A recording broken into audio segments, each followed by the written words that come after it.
കൊച്ചി ഞാറക്കലിൽ കടലിൽ കുളിക്കാനിറങ്ങിയ വിദ്യാർത്ഥികളെ കാണാതായി. യമൻ പൗരന്മാരും സഹോദരങ്ങളുമായ 2 പേർക്കായുള്ള തിരച്ചിൽ തുടരുകയാണ്. കോയമ്പത്തൂരിൽ നിന്നെത്തിയ സംഘമാണ് അപകടത്തിൽപ്പെട്ടത്. കോയമ്പത്തൂരിൽ നിന്ന് കൊച്ചിയിലെത്തിയ 9-അംഗ വിദ്യാർത്ഥി സംഘത്തിലെ 2 പേരാണ് പുതുവൈപ്പ് വളപ്പ് ബീച്ചിൽ കുളിക്കുന്നതിനിടെ തിരയിൽപ്പെട്ടത്. ഇന്നുച്ചയോടെയാണ് അപകടം. യമൻ പൗരന്മാരും സഹോദരങ്ങളുമായ ജുബ്രാൻ, അബ്ദുൽ സലാം എന്നിവരെയാണ് കാണാതായത്. Coimbatore Rathinam college of arts and science college വിദ്യാർത്ഥികളാണ് അപകടത്തിൽപ്പെട്ടത്. സംഘത്തിലെ 8 പേർ യമൻ പൗരന്മാരും ഒരാൾ സുഡാൻ പൗരനുമാണ്. കടലിലിറങ്ങിയ വിദ്യാർത്ഥികൾക്ക് പ്രദേശത്തെ മത്സ്യത്തൊഴിലാളികൾ മുന്നറിയിപ്പ് നൽകിയിരുന്നെങ്കിലും ഭാഷ മനസ്സിലാകാത്തതിനാൽ വിദ്യാർത്ഥികൾ കടലിലേക്കിറങ്ങുകയായിരുന്നു.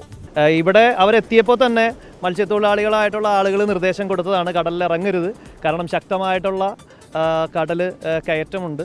പക്ഷേ അതൊന്നും അനുസരിക്കാതെ, എനിക്ക് തോന്നുന്നു കമ്മ്യൂണിക്കേഷൻ മിസ്റ്റേക്കാണെന്ന് തോന്നുന്നു. അവർക്ക് ഈ യമൻകാർക്ക് ഈ യമൻ ഭാഷ മാത്രം ആ കുട്ടികൾക്ക് കൃത്യമായിട്ട് അറിയാൻ പാടുള്ളൂ. ഇംഗ്ലീഷ് പോലും നമുക്ക് സംസാരിച്ചിട്ട് കമ്മ്യൂണിക്കേറ്റ് ചെയ്യാനായിട്ട് സാധിക്കാത്ത ഒരവസ്ഥയായിരുന്നു.